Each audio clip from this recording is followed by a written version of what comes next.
The Truth Girls. Hi everyone, it's Sonia here. I'm sorry about the mess and the bad lighting. Please excuse that, but there's no way that I had time to film anything during the day.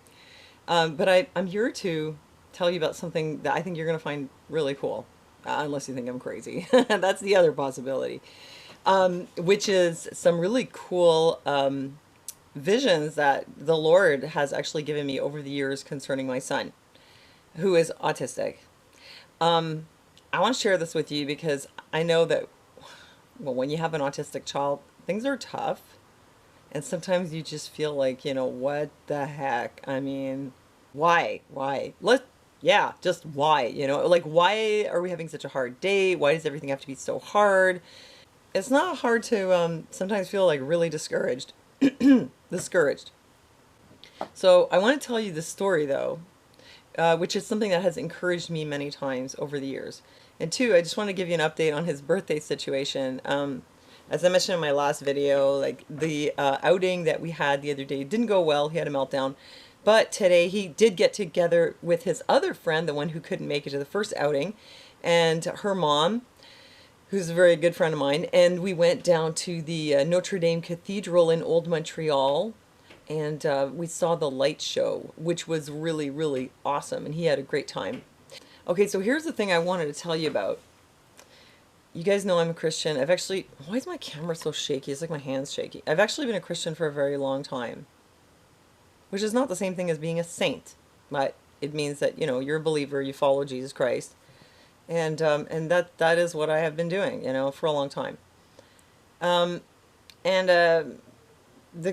the kind of Christianity that I practice encourages contact with the Holy Spirit activity. Now, it's not like the most, charismatic kind of church, like the Pentecostal church, but we do encourage seeking out contact with the Holy Spirit, which, as you know, if you're a Christian who seeks out the Holy Spirit in your life, you know that this can happen in many different ways, okay? Now, like one way that the Lord has been there for me and encouraged me and actually shown me some things like to encourage me was through visions, which I find really weird to say that. I'm not the kind of like person who's like super into things like, prophecy and stuff like that, because I think sometimes, yes, it's a gift from the Lord, but sometimes it can get overemphasized. Like I've been at churches where it almost seemed like people who had the gift of prophecy, it's like they had a higher spiritual standing. It's like, oh, well, yes, you can speak in tongues, but that guy's got the gift of prophecy, so the Lord must really like him.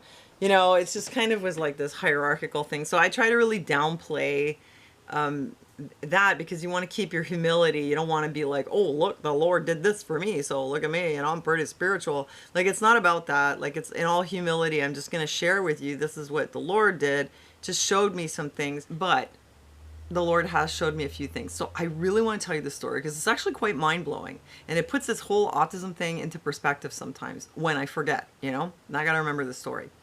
So it starts out before I met my husband and before my son was ever conceived.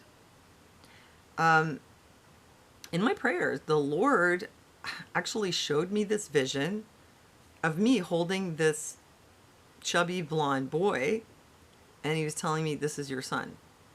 And in my heart, I knew this was a vision from God. This was not just like, I'm just imagining things, because I'm not really the kind of person who's prone to daydreaming, but if I was daydreaming, it would feel a lot different. Those of you who've had this experience know it feels different, And I knew that the Lord had showed me, this is going to be your son.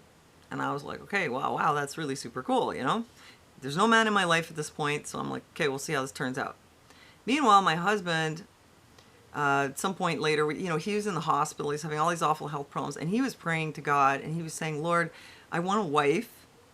And please, Lord, I'd like to have good memories. Because he had an extremely hard life. Like, he'd been in an orphanage. He'd been abused. He'd been in foster care. He'd been in the juvenile system. Then he had an accident. He was in a wheelchair. He had all kinds of health problems. Like, just every kind of hardship you can imagine. So he didn't have a lot of good memories. So he asked the Lord for good memories. The funny thing was, I had first seen my husband in 1991, and it was like instantly, I just was like struck. It was what we call le coup de foudre in French. It's like, lightning strike. love at first sight, basically.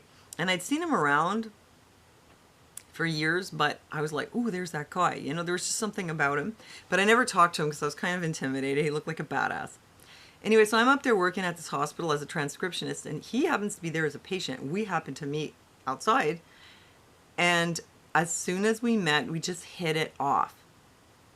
Now, when he came out of the hospital, I ran into him, and we ended up going on a date, and he said one day you should come over for a barbecue. And I just couldn't get him out of my mind, and I called him, and we had the barbecue, and like we've been together ever since. It's been 15 years. So what happened was when we got together, basically, after it had been only a couple of months, and we just had become like an item, I said to him, like, I knew this was the guy that I was going to have this child with. I was like, I remembered the vision God had given me. And I said to Aaron, I want to have a baby with you. And he said, well, don't you think we should get to know each other better? And I said, no, I know you're the one. And I'm going to have a baby with you. It's going to be a little blonde boy, and he's going to be just like you. So I'm pretty sure Aaron thought I was a little nuts.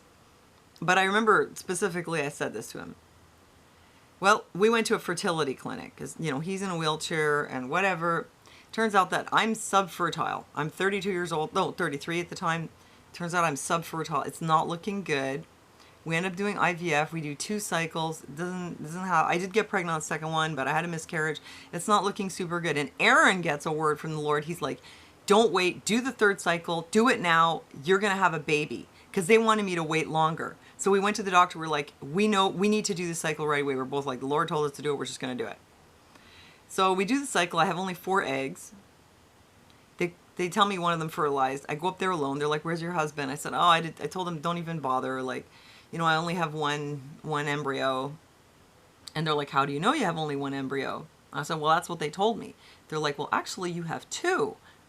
There was a second one that fertilized after, and it was growing really fast. And I looked at the screen where you could see the embryos because it's all with cameras. And I was like, that's my boy. I just knew. And so they put these 2 embryos in, one which wasn't doing well, plus the other one. And I was pregnant. And that's how I had my son.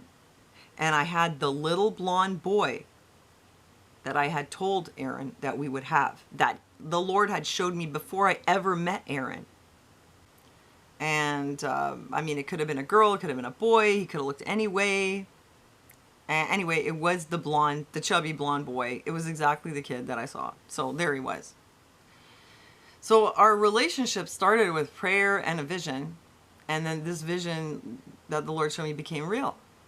Then it turns out our son is autistic. And, I mean, the Lord has given me words along the way. Like at one point he told me, your job is to love him. That the number one thing I need to do, it's not about his education. It's not about the strict parenting or whatever. Your job is to love him. This is what he needs more than anything. Which was like kind of a reality check. And I was like, okay, Lord, you know. I mean, sometimes it's hard to just be like, okay, I'm satisfied just giving him lots of love. You know, you're like, yeah, well, what about his math? Or what about this or that? Or shouldn't he go to bed earlier? And the Lord is like, your job is to just love him.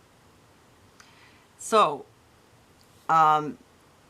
actually, yesterday I had another vision for my son, concerning my son, which was from the Lord. And what happened was I was praying and like, all these things I was revisiting all this stuff. Like the Lord was like making me revisit what had led up to us having a son. And it's like, don't you know this is the child that I gave you for my purpose? This is no accident. I wanted you to have this child. This is how it's meant to be. Okay.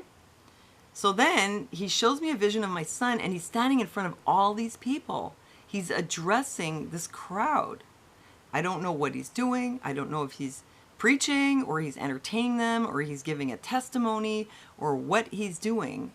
But he was in front of like this really big crowd. I called my husband and I was like, listen, I know sometimes it looks like what's going on here with our kid. But let me tell you, the Lord gave me a vision of our son in front of all these people. And there's a plan at work here. And our job is to love him. That's what the Lord told me. And I thought about it after. Now, I don't know if this means that our son is going to be, like I said, entertaining people or preaching or doing something on a stage for real. or that this just is sort of metaphorical and it means he's going to touch the lives of many people. But whatever it was, this is how the Lord's worked for me. He gives me a little glimpse just to show me this isn't happening by accident. I haven't abandoned you. I'm at work in your lives and your son's life. So keep your faith and, keep on this road with me, and this path is going to unfold. So I just wanted to share that with you. I know sometimes it seems like, what are we doing? Why are our kids the way they are? What's happening here? But just to say that I know the Lord is with me, and I know that he's with my son, and he's doing something good. And if you talk to the Lord, you're probably going to find out he's doing something good for you too. I know it doesn't always feel like it, but God doesn't do things, by accident. Anyhow, I hope that's encouraging to you. This is what I'm holding on to right now, this word from the Lord that my son is going to do something, is going to touch a lot of people. So that's it. Let me know if you've had any experiences like this. I'd love to hear them. And thanks for listening to me. God bless you guys. And I'll see you next time. The truth occurs.